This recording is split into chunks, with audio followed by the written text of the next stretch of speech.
invite à continuer toujours dans cet état d'esprit. Notre Dieu, en effet, nous voulons, comme nous l'avons chanté, que tu ouvres les yeux de notre cœur. Tu connais, Seigneur, l'état de notre cœur. Tu connais toutes choses. Oui, rien ne t'échappe. Et nous sommes sur ton regard bienveillant encore ce matin.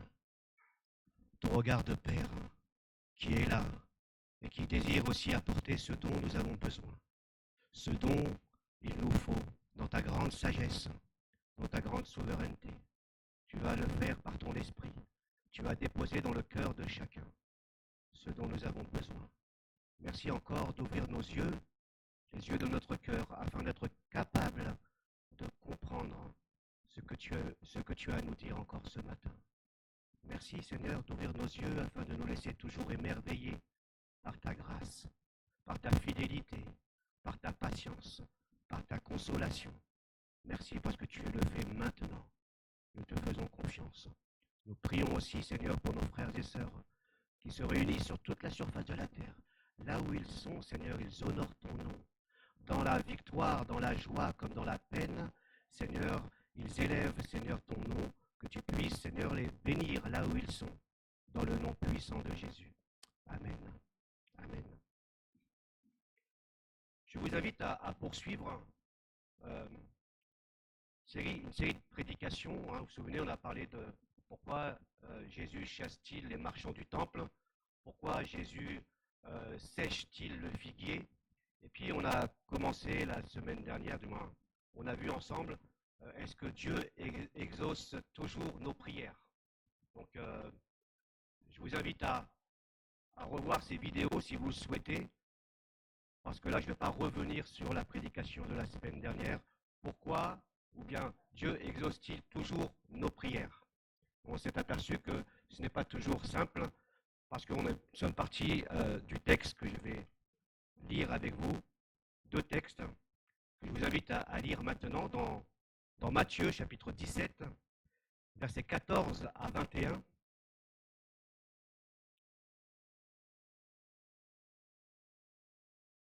Matthieu chapitre 17, versets 14 à 21.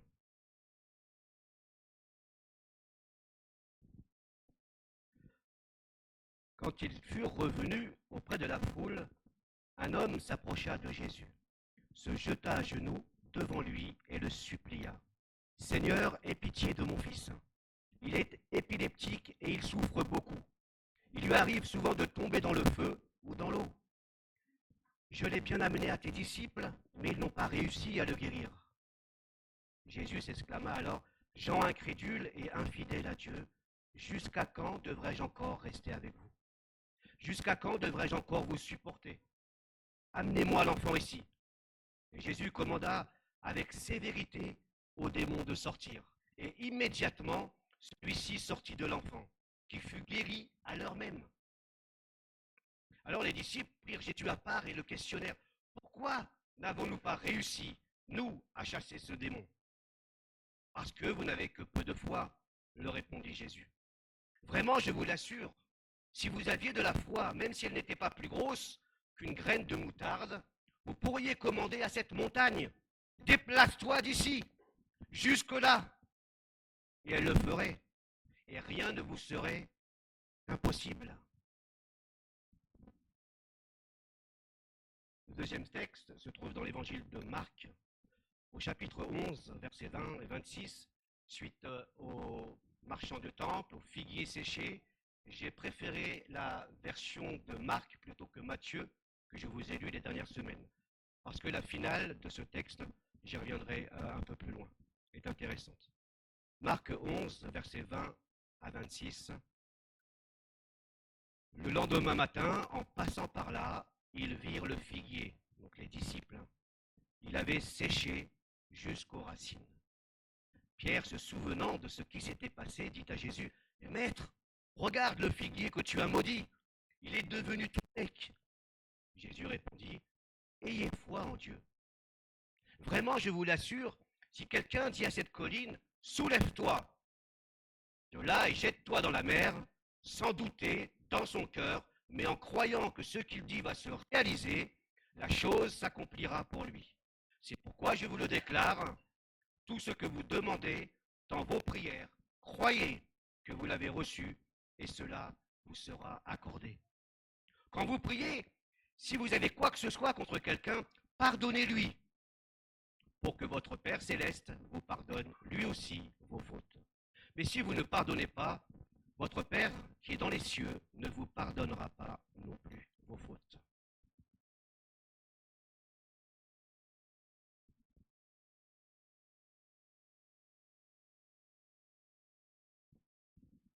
La semaine dernière,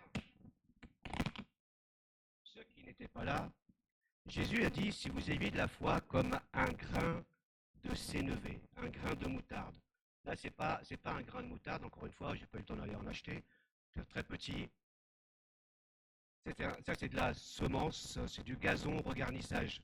Ça, c'est pour chez moi. D'accord? Mais là, je dois avoir, je sais pas, une vingtaine de grains. Vous les voyez pas? Parce ils sont minuscules. D'accord? Jésus dira, si vous avez de la foi grosse ou comme un grain de moutarde, vous pouvez dire à cette montagne de se déplacer, elle se déplacera.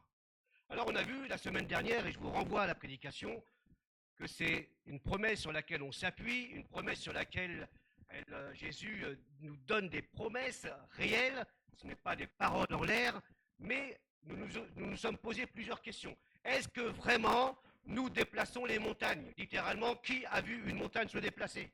Par la prière, par la foi. Je l'ai dit, peut-être, c'est arrivé. Ça serait vraiment le bazar si tout le monde bougeait les montagnes comme ça de place. Nous avons vu que Jésus emploie deux images. Il dit une foi aussi petite qu'un grain de sénévé. Il ne dit pas une foi aussi grosse qu'un melon ou qu'une pastèque. Il ne parle pas de kilos de foi. Il ne parle pas de quantité de foi. Il parle d'une petite graine de moutarde. Et il dit qu'à partir de cette graine de moutarde, il suffit d'une foi comme cette graine. Vous ne la voyez pas, j'espère. Pour que les choses s'accomplissent. Il laisse entendre à ses disciples que si vous avez de la foi comme un grain de sénévé, vous pourrez faire la même chose que j'ai fait à l'égard du figuier. Donc il ne s'agit pas d'une quantité de foi, mais d'une qualité de foi.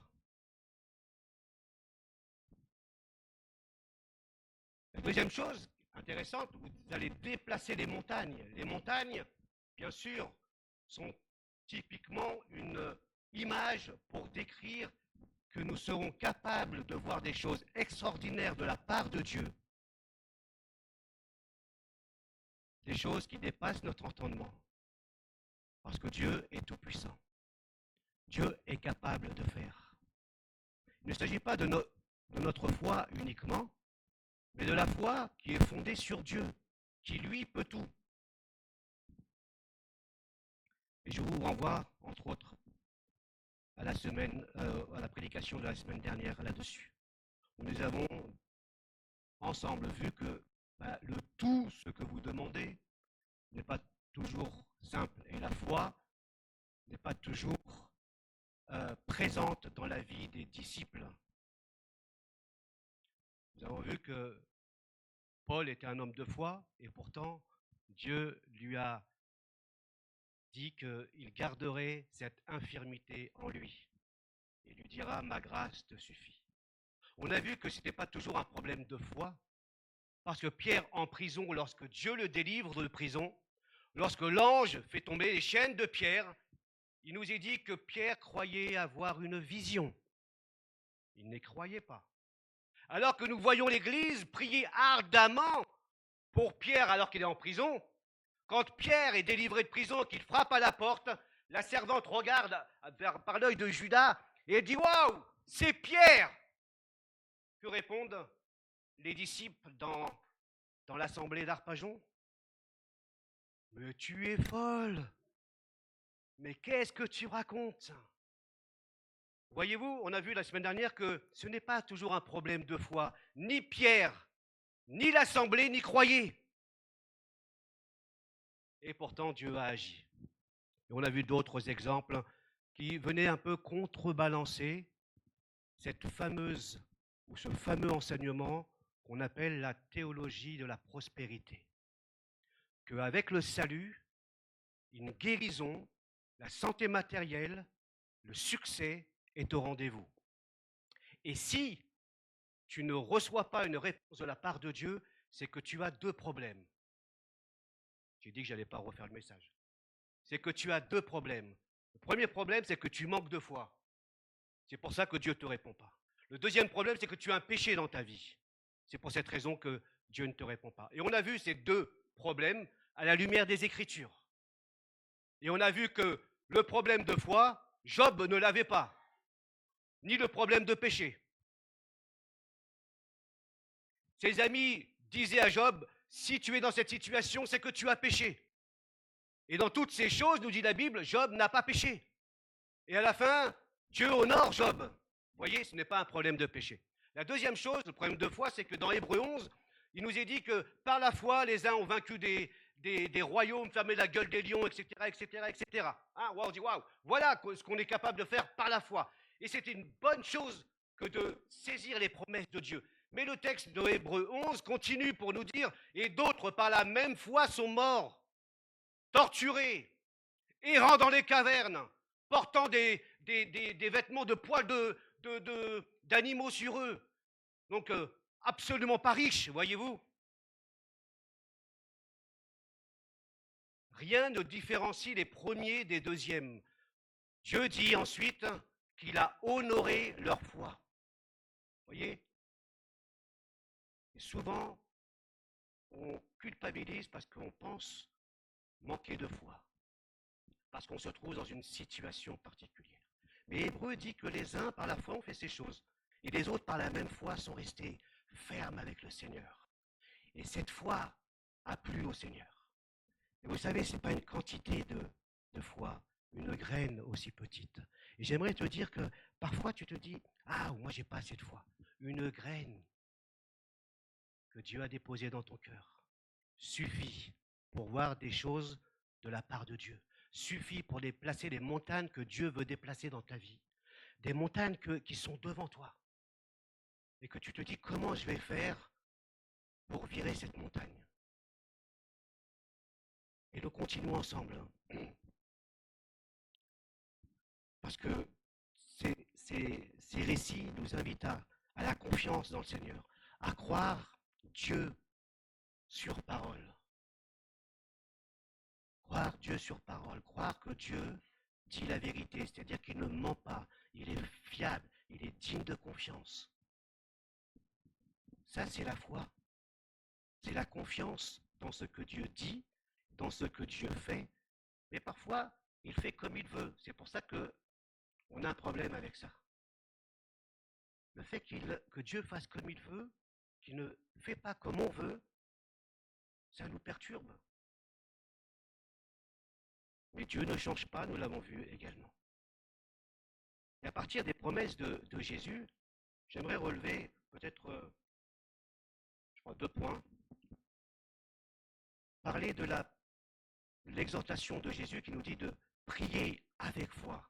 J'aimerais parler du doute et la prière avec foi. Il faut quand même dire deux, trois choses là-dessus quand même. Nous retrouvons en effet dans les évangiles et de la part de Jésus plusieurs allusions à la foi. La foi des disciples. En Matthieu 6, par exemple, il leur dit « Votre foi est bien petite ». Matthieu 6, allusion aux besoins quotidiens légitimes que les disciples ont au sujet du vêtement, de la nourriture, des inquiétudes de la vie. Vous vous souvenez de ces textes-là? Ne vous inquiétez pas, parce que votre Père Céleste, c'est ce qu'il vous faut. Donc, dans ce contexte-là, contexte d'inquiétude, et nous sommes un peu dans le même bateau qu'avec les disciples, tellement d'inquiétudes, tellement de soucis légitimes, tellement de problèmes, tellement d'épreuves. Jésus dit, ne vous inquiétez pas. En Matthieu 8, verset 26, il y a une tempête et les disciples sont dans la barque avec Jésus. Jésus dort paisiblement. Et là encore, ils réveillent leur maître, et Jésus leur dit à ses disciples en panique, votre foi est bien petite.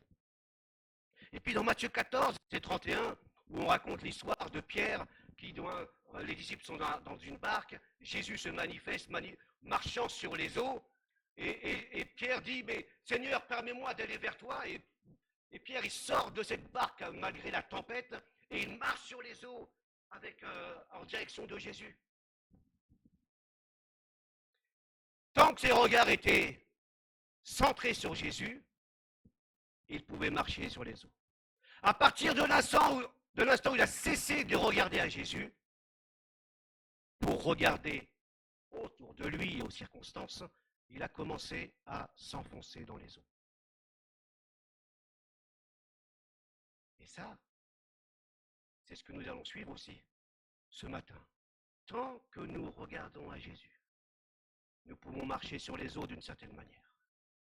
À partir de l'instant où nous cessons de regarder à lui, parce que nous regardons à notre environnement, aux circonstances, alors nous commençons à couler.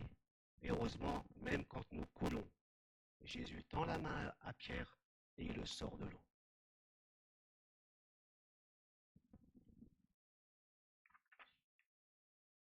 En Matthieu 16 ou en Matthieu 17, Jésus dit à ses disciples, vous n'avez que peu de foi, parce qu'ils n'ont pas pu chasser le démon d'un enfant.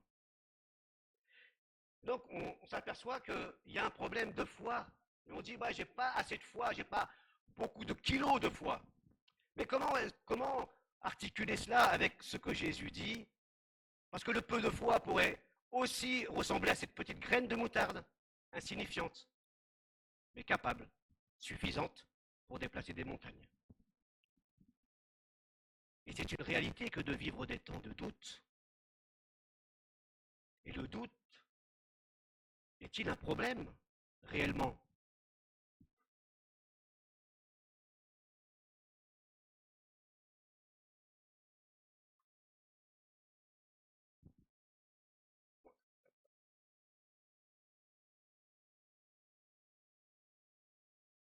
Dans Marc 9, je ne sais pas si je l'ai affiché celui-là. Dans Marc 9, verset 22, on a un récit intéressant qui rejoint les disciples qui n'ont pas pu chasser un démon. Et ce récit nous parle précisément du doute. Je ne sais pas si vous pouvez là. Super. Jésus dit à cet homme, l'homme qui demande et qui supplie Jésus de guérir son enfant, il lui dit, de même qu'à ses disciples, tout est possible à celui qui croit. Et cet homme dit à Jésus, je crois, mais aide-moi, car je manque de foi. Ou encore, viens au secours de mon incrédulité, je doute. Et l'attitude de cet homme a quelque chose à nous dire. À ceux qui voient le doute comme mauvais, ou qui accusent les autres de douter, plutôt que de faire confiance au Seigneur. Que de dire tout simplement, c'est pas bien de douter, il faut faire confiance à Dieu. C'est très facile. Mais dans la réalité de la vie, c'est différent. Parfois, nous prions Dieu en lui disant, Seigneur, je crois, mais il y a dans mon cœur quelque chose qui doute. J'ai encore quelques doutes. Et nous arrive de dire, Seigneur, viens à mon secours. Je manque de foi. Mais toi, tu es capable de faire. Je sais que le doute a mauvaise presse dans les milieux évangéliques. Je l'ai dit, si vous doutez, c'est pas bien. Alors, je ne sais pas si ça va vous aider. Si moi, je lui dis, c'est pas bien de douter, vous allez repartir en disant, c'est pas bien de douter. Mais je ne sais pas s'il existe un chrétien, une chrétienne, qui n'a jamais douté. Et quand je dis chrétien, chrétienne, j'inclus les chrétiens, les responsables, les pasteurs, toutes sortes. Il n'y a pas un homme, on a vu un peu de mercredi dernier, j'ai fait allusion, il n'y a pas un homme, il n'y a pas une femme aussi spirituelle qui soit, qui n'ait pas été en proie au doute un jour. Ça, c'est important de nous le rappeler. Donc si quelqu'un vous dit ça, ne lui dites rien, laissez-le parler. Mais vous savez, hormis une seule personne, parfaitement, Jésus-Christ, lui n'a jamais douté. Il a été éprouvé, il n'a jamais douté. Il a été jusqu'au bout de sa mission. Il a lutté, certes, mais il n'a jamais douté. Il a été tenté comme nous en tout point de vue, mais il n'a jamais péché, nous dit la parole. Il serait peut-être plus judicieux de dire à ceux qui nous entourent, pourquoi tu doutes? De quoi doutes-tu? De Dieu ou de ta foi? Qu'est-ce qui t'amène à douter? Et de laisser finalement la personne partager ce qui le conduit à douter, ses inquiétudes. Mais si nous le fermons en disant, ou le bloquons en disant, t'as pas la foi, ça va pas, eh bien, il va garder ça pour soi. Et la personne risque de culpabiliser en disant, je ne suis pas un bon ou une bonne chrétienne. Les autres sont bien. En tous les cas, Jésus n'a pas vu une foi de la taille d'un melon chez cet homme. Il a vu une foi suffisante. Il a vu une foi entremêlée de doutes. Ce qui me parle, en tous les cas pour moi, ce qui semble parler aussi à d'autres chrétiens. Il a vu chez cet homme une foi entremêlée de doutes. Je crois. Il a vu une foi réelle, authentique, qui touche le cœur de Jésus. Jésus a été touché par sa foi. Pas une foi conquérante, triomphante, mais une foi réelle, authentique, suffisante pour toucher le cœur de Jésus. Et moi, ça me fait du bien. Plutôt que de se croire complètement en décalage avec les autres chrétiens, je m'aperçois que dans la Bible, les hommes et des femmes, eh bien, ont eu des moments de foi, des moments de victoire avec Dieu, mais ils ont eu des moments de peine, de lutte, d'échec. Et ça, c'est la réalité que nous avons vue aussi la semaine dernière. La réalité d'une pièce pile et face. D'accord? Si nous brossons qu'un tableau, nous ne sommes pas honnêtes avec la parole de Dieu. Si nous disons tout simplement que tout ce qui va t'arriver sera bénédiction, bénédiction, bénédiction, c'est vrai en partie. Mais si tu lis la face, tourne la pièce de l'autre côté, tu t'aperçois que d'autres n'ont jamais reçu de Dieu. Hébreux 11, par la foi, par contre, ils ont souffert. Ils ont lutté jusqu'au bout. Ils ont été éprouvés. Mais ils savaient, comme nous dit l'Hébreu, hein, ils voyaient celui qui était invisible.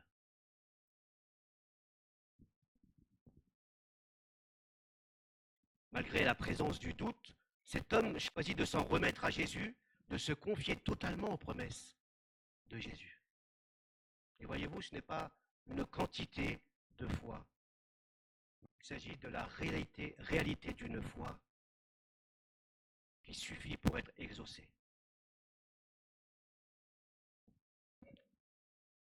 Le grand Jean-Baptiste, vous vous souvenez, plus grand des prophètes, en tous les cas c'est Jésus qui en parle, n'a jamais accompli un miracle. Mais en prison, il est en proie au doute. Quand il envoie les disciples dire à Jésus, mais es-tu celui vraiment? Il y a quelque chose qui se passe dans la tête et dans le cœur de ce fameux Jean-Baptiste, ce fameux grand prophète, ce fameux chrétien de l'église d'Arpajon, solide. Il y en a des solides ici. Hein, des chrétiens qui sont solides, mais à un moment donné, waouh, es-tu vraiment celui qui doit venir? Dites à Jean-Baptiste, les aveugles voient, les boiteux marchent, la bonne nouvelle est annoncée. Dites ça à Jean-Baptiste, et ça suffira. Quand Jésus cite cela, ces paroles, il dit qu'il est l'accomplissement des prophéties. Parce que le Messie devait accomplir ses miracles et annoncer la bonne nouvelle. Ou encore, on peut avoir à l'esprit d'autres textes qui nous disent, mais voilà, le doute est incompatible avec la foi. Et on peut citer l'apôtre Jacques. Si l'un de vous manque de sagesse, qu'il la demande à Dieu, qu'il la lui donnera, car il donne à tous généreusement et sans faire de reproches. Il faut cependant qu'il la demande avec foi, sans douter, car celui qui doute ressemble aux vagues de la mer agitées et soulevées par le vent. Qu'un tel homme ne s'imagine pas obtenir quoi que ce soit du Seigneur. Son cœur est partagé, il est inconstant dans toutes ses entreprises. Alors qu'est-ce que tu racontes, Jamel? Sans douter, je crois. Oh, c'est moi qui parle ici. Je crois que... Toi, tu m'as fait perdre mon fil aussi.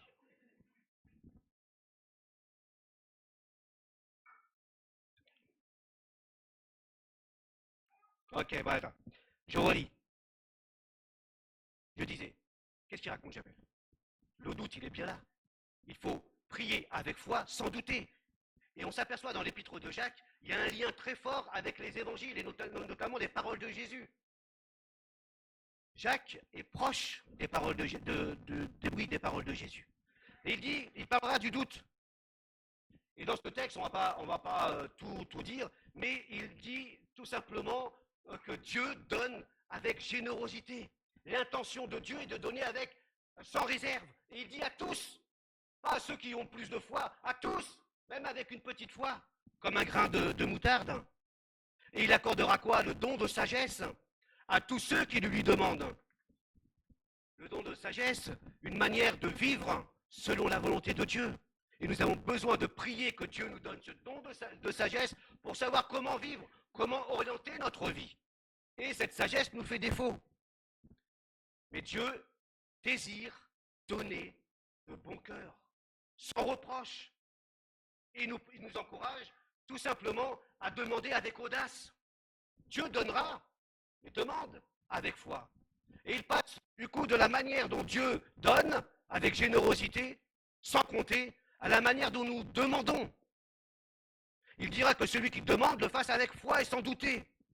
Ce qui nous rappelle, je l'ai dit, les paroles de Jésus. Mais le doute ici, je fais court, traduit correctement, n'est pas un doute intellectuel au sujet de Dieu. Le doute ici, en grec, est quelque chose qui distingue, qui se sépare, qui est divisé, qui est partagé. Le doute ici n'est pas un problème intellectuel où on doute de l'existence de Dieu, de ce que Dieu va faire.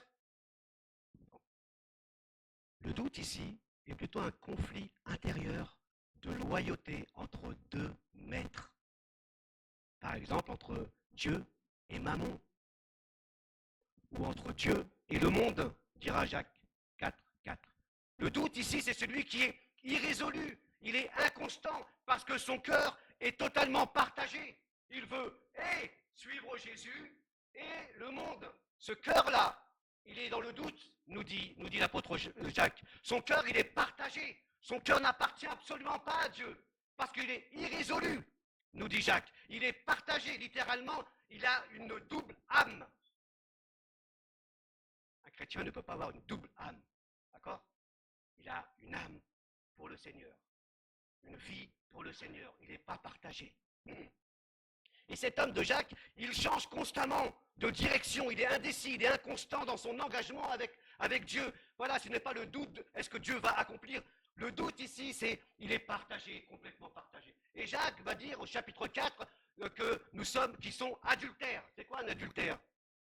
C'est quand on laisse son conjoint pour un autre conjoint. Partagé. Au même titre, un adultère spirituel, c'est quoi? C'est quand on laisse Dieu pour un autre Dieu. Voilà le doute dont il est question. Eh bien, celui qui est comme ça, qui pense simplement venir ici en faisant quelques prières et que Dieu va le bénir, et que demain, en sortant d'ici, ou ce soir, à midi, en sortant d'ici, il va mener sa vie comme il veut, en pensant qu'il n'y a ni loi, ni direction de la parole de Dieu, alors que cette personne-là ne s'attend pas à recevoir quoi que ce soit de Dieu. Parce que son cœur est partagé.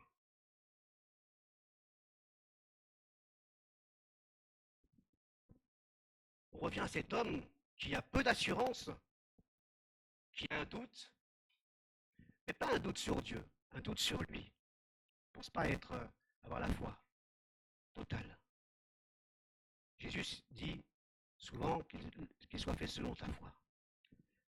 Alors on va poursuivre comment comprendre les paroles de Jésus à ses disciples, hommes de peu de foi. Est-ce que les disciples ont manqué de foi? Est-ce qu'ils ont manqué de conviction? C'est quand même étrange si on réfléchit un temps soit peu sur ça. Comment les disciples ont-ils manqué de foi? Est-ce que c'est possible? La réponse est dans la question, d'une certaine manière, dans le récit.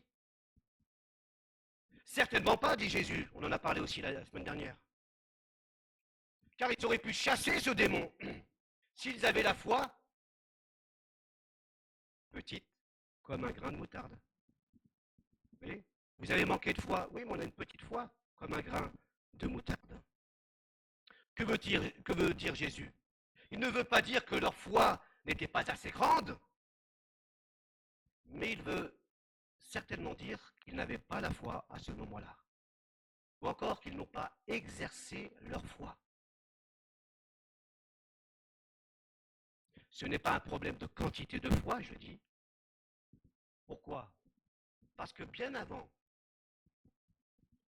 dans Matthieu, Jésus choisit ses apôtres, il leur donne l'autorité d'accomplir des miracles, de chasser des démons, d'annoncer la bonne nouvelle. Et les disciples sont partis avec cette mission et l'autorité de Jésus, dans la dépendance de Jésus. Au nom de Jésus, ils ont chassé les démons, ils ont accompli des miracles, ils ont annoncé la bonne nouvelle. Voilà ce qu'ont fait ces disciples-là. Comment se fait-il qu'ils ne peuvent pas accomplir ce miracle maintenant?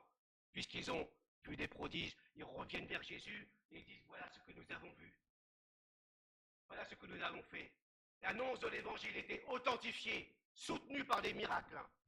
Comment se fait-il qu'ils ont manqué de foi? Ils avaient la foi, ils n'ont pas exercé leur foi. Ou bien ils étaient dans l'absence totale de foi.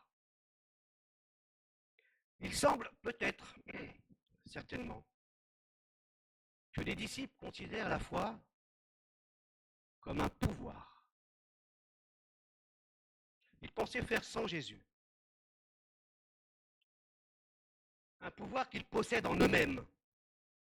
Souvenez-vous déjà la demande des disciples. Seigneur, augmente-nous la foi.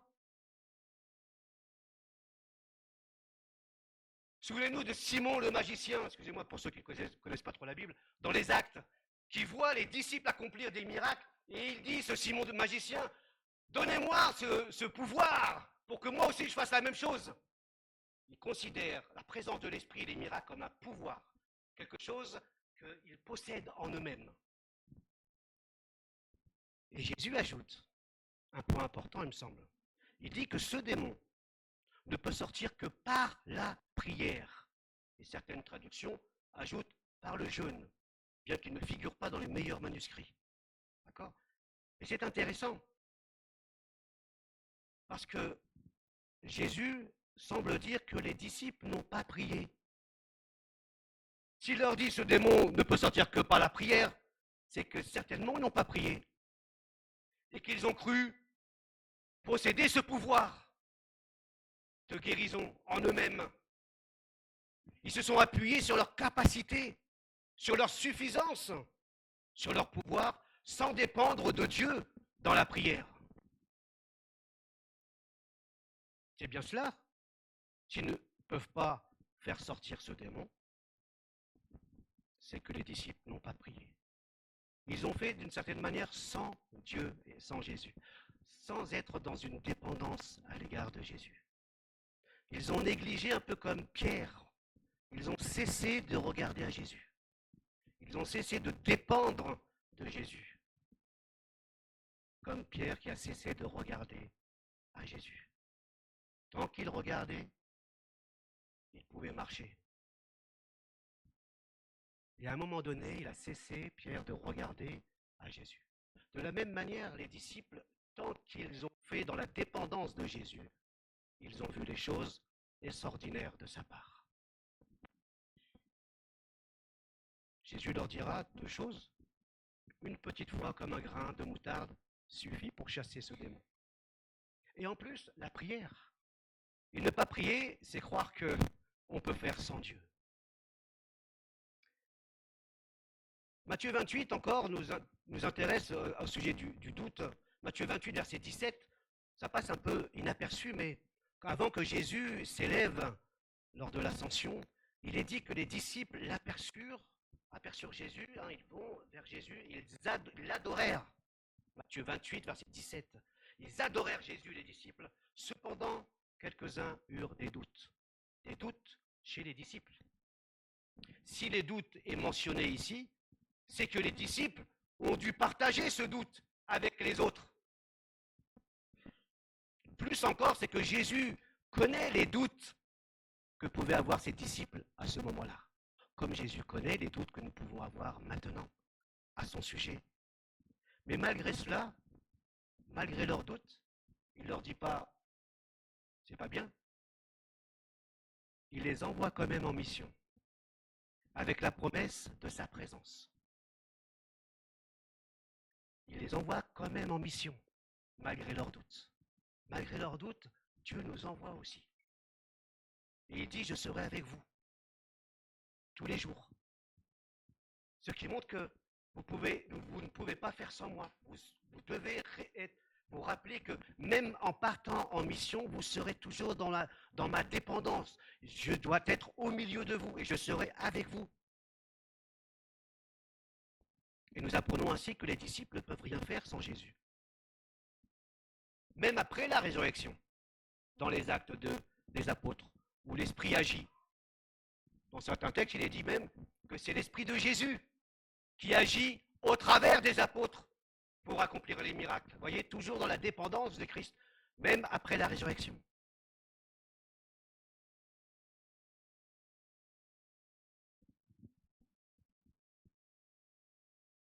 La prière avec foi, ça s'apprend également.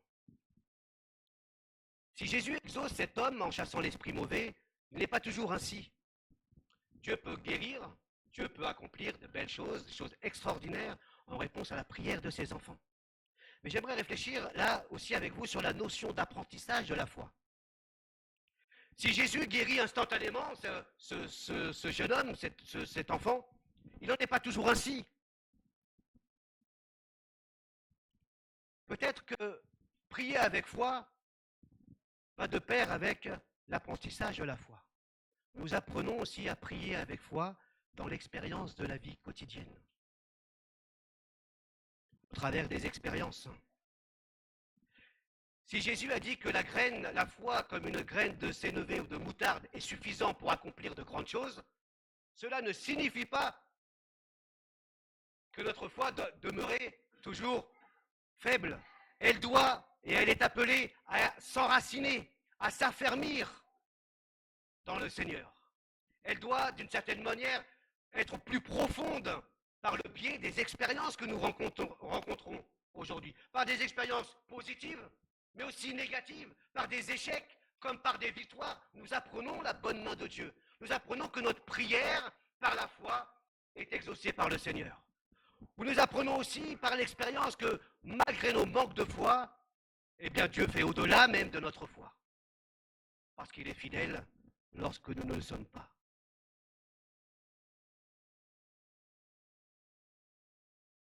Et c'est en effet au travers d'expériences particulières que Dieu veut aussi nous apprendre à ce que notre foi soit un peu plus étirée, enracinée, fondée en lui.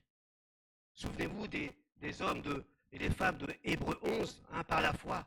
Lorsque nous examinons leur vie, on s'aperçoit que les choses ne venaient pas comme ça, elles ne tombaient pas du ciel au lever du lit, mais on s'aperçoit que c'était dans la douleur, dans la lutte, dans la persévérance, dans des situations compliquées, dans des situations bloquées, que Dieu a débloqué certaines situations. Et si Dieu n'exauce pas toujours nos prières, c'est pas parce qu'il ne le veut pas, il veut exaucer nos prières. Mais parfois il nous dit d'attendre un peu pour que notre foi s'exerce.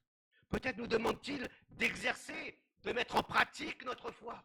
Si je dis j'ai la foi, ben comment est-ce que je sais que si ma foi est solide, si ma foi est vraiment enracinée dans le Seigneur? Comment je le sais si ce n'est par des situations concrètes dans ma vie de tous les jours? Lorsque Dieu me pousse et me conduit à dépendre de lui en toutes choses. Et c'est pas simple. Paul dira, j'ai combattu le bon combat, j'ai achevé la course, j'ai gardé la foi. D'une certaine manière, il dit, j'ai la foi, mais j'ai lutté, j'ai combattu, j'ai persévéré, j'ai pleuré, j'ai été fatigué. Vous voyez, la foi, c'est pas quelque chose qui est comme ça, inné, c'est un don de Dieu. La graine de sénévé de moutarde suffit pour être exaucé de Dieu, mais Dieu ne veut pas en rester là. Il veut aussi que notre foi s'étoffe un peu. Vous voyez cette graine-là, si on la met en terre, il va se passer quelque chose. Il y a des racines qui vont plonger en terre de manière profonde. C'est ça la foi. Votre foi ressemble à cette graine. En réalité, plus vous la mettez en exercice, plus ça va, les racines de votre foi vont creuser profondément dans le sol. Et ça ne vient pas comme ça vient au travers des expériences, je l'ai dit, au travers de la parole de Dieu. La Bible dit que la parole, que la foi vient de ce qu'on entend. Hein, et ce qu'on entend vient de la parole de Dieu. C'est la parole aussi qui nourrit notre foi. C'est l'expérience aussi dans la vie de tous les jours qui nourrit notre foi.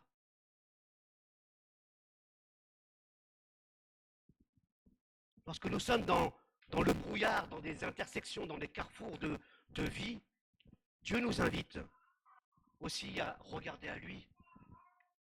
Et Paul va partager une expérience avec des chrétiens qui sont dans la détresse. Il va leur dire, car nous savons que si vous avez part aux souffrances, nous savons que vous êtes dans la détresse, mais vous avez aussi part au réconfort. Il faut en effet que vous sachiez, frères et sœurs, quelle détresse nous avons connue dans la province d'Asie. Nous étions écrasés, à bout de force, au point même que nous désespérions de conserver la vie. Paul était au bout du rouleau, et nous avions accepté en nous-mêmes notre condamnation à mort. Cela nous a appris à ne pas mettre notre confiance en nous-mêmes, mais uniquement en Dieu qui délivre. Et notre Dieu nous délivrera encore. Voilà ce que dit 2 Corinthiens chapitre 1, verset 8 à 11. Je ne sais pas s'il a été affiché.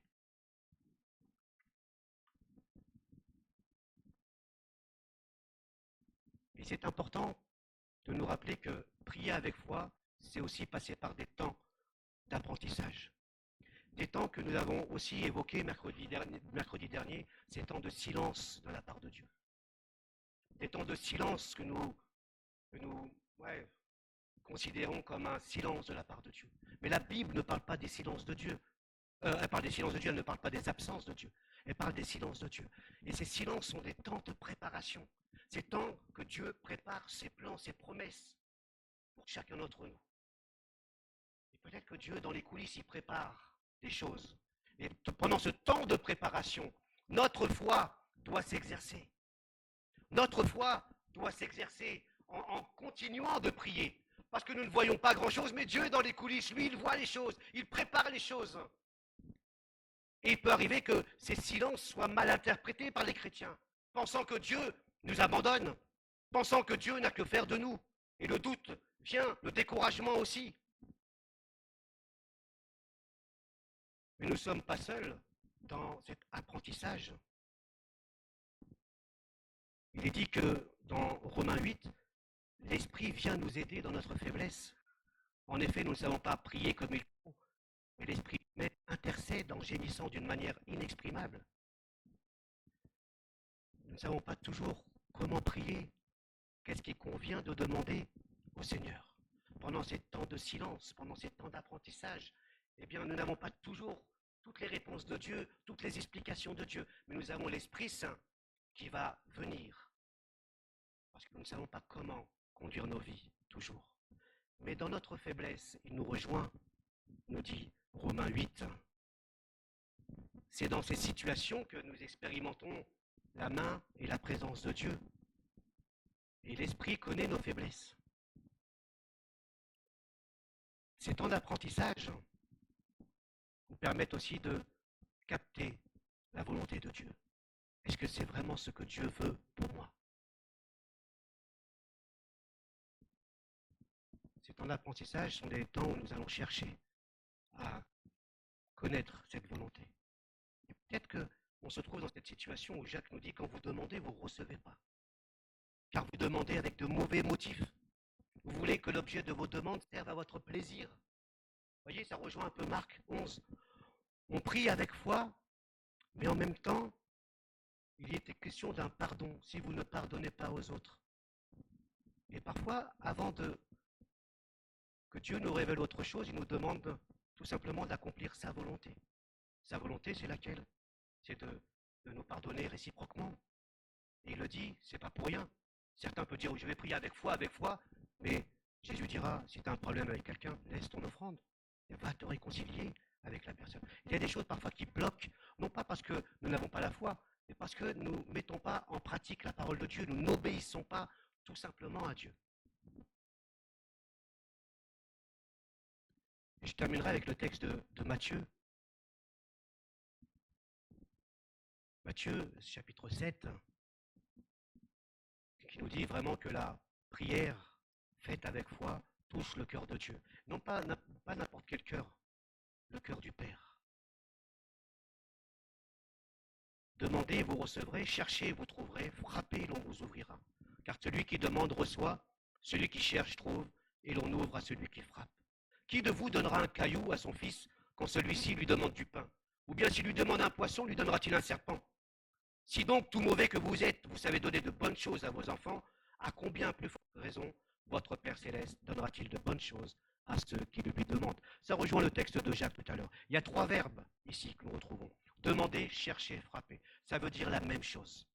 Une prière continue à l'égard de Jésus. Une prière simple, je demande pour recevoir. Et la vision de notre Père Céleste est importante. Max Lucado dit, si votre vision de Dieu est petite, alors votre vision des problèmes est grande. Si votre vision de Dieu est petite, alors votre vision des problèmes est grande. Lorsque nous prions, après avoir vu la prédication des prédications précédentes, et avec l'équilibre à avoir, eh bien nous devons prier comme si nous recevons les choses. Nous demandons, nous frappons et nous cherchons auprès du trône de la grâce de Dieu. La prière est la manière que Dieu a choisie pour ses enfants, pour qu'ils puissent exprimer leurs besoins. Nous demandons à notre Père Céleste. Et quand Jésus dit que personne ne donnera un scorpion ou quoi que ce soit de mauvais à ses enfants, alors Dieu ne donnera pas des choses qui ne nous seront pas utiles. Il veut simplement nous donner de belles choses et de bonnes choses. Et l'image du Père est importante. Il ne veut pas priver ses enfants des bénédictions. Il ne veut pas priver ses enfants. Il veut donner à ses enfants. Comme un père veut donner. Mais il ne nous donnera jamais ce qui peut nous causer du mal. Mais en même temps, il sait ce dont nous avons besoin. Et je m'aperçois dans ma vie, j'ai prié, pas dire énormément, mais je prie quand même de temps en temps. J'ai prié dans ma vie certaines choses. Et Dieu n'a pas toujours répondu. Et parfois, je veux pas, le temps est passé, mais parfois j'avais pas de doute. J'étais plutôt en colère avec Dieu. Ah, je dis, oh Seigneur, pourquoi tu peux faire et tu fais pas? Avec du recul, je m'aperçois qu'il avait raison. Il avait raison de quoi? De ne pas avoir exaucé mes prières, toutes mes prières, parce qu'elles ne me faisaient pas du bien. Même si je pensais que c'était légitime, même si ce n'était pas forcément, c'est pas mauvais. Je cherchais la volonté de Dieu et j'orientais mes prières légitimes pour Dieu. Dieu n'a pas répondu. Et j'ai dit, mais Seigneur, quand même, tu peux faire une chose quand même, tu peux faire. Avec du recul, je m'aperçois que c'est dur à l'accepter, que Dieu sait mieux que moi ce qu'il me faut. Mais sur le moment, waouh, c'est pas simple. Je négociais et j'étais pas tellement joyeux. Mais Dieu, comme ce Père, ne veut pas vous donner quelque chose qui va vous brûler demain.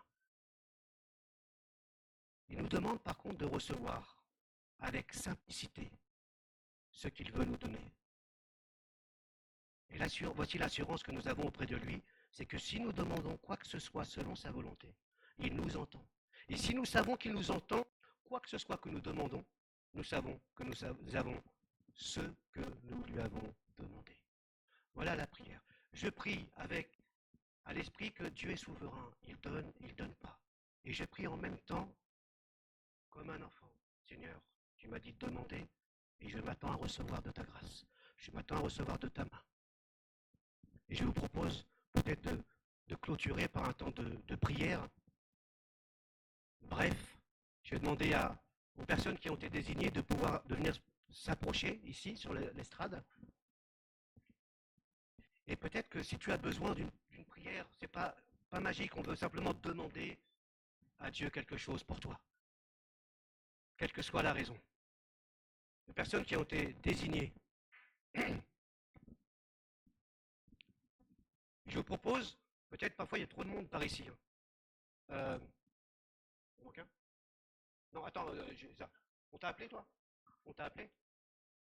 Pas encore, mais tu peux venir, tu seras la première. Il manque une sixième personne. Déjà, t'inquiète pas. C'est moi le sixième, oui. Oh, quelle honte! Quelle honte! Merci ma femme. Voilà, plus sérieusement, si vous avez un besoin, on prie pour vous. Alors vous pouvez venir, on va faire comme ça. Hein, vous pouvez venir tout simplement. Vous pouvez partager votre prière, et Nathalie va prier brièvement pour moi. Et puis après, vous repartez à votre place. Chez Kedge, chez Moïse, Shannon ou René. Et on ne veut pas, on le dit souvent, que vous partiez sans avoir reçu de la part de Dieu quelque chose. Mais ce quelque chose, on ne le sait pas. Lui seul le sait. C'est lui qui veut déposer. Alors je t'invite dans la simplicité, parce que le temps est court, de t'approcher, tout simplement.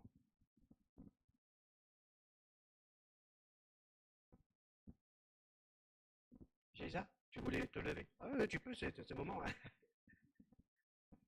Voilà. Et je vous invite à vous lever. On va aussi, vous pouvez vous associer à la prière. Voilà. Six personnes, pas plus. D'accord.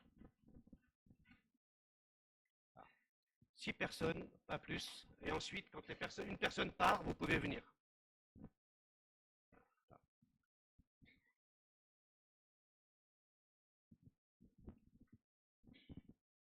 Vous voyez les personnes qui se sont approchées, vous priez dans votre cœur.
Si un frère ou une sœur est libre, vous pouvez venir.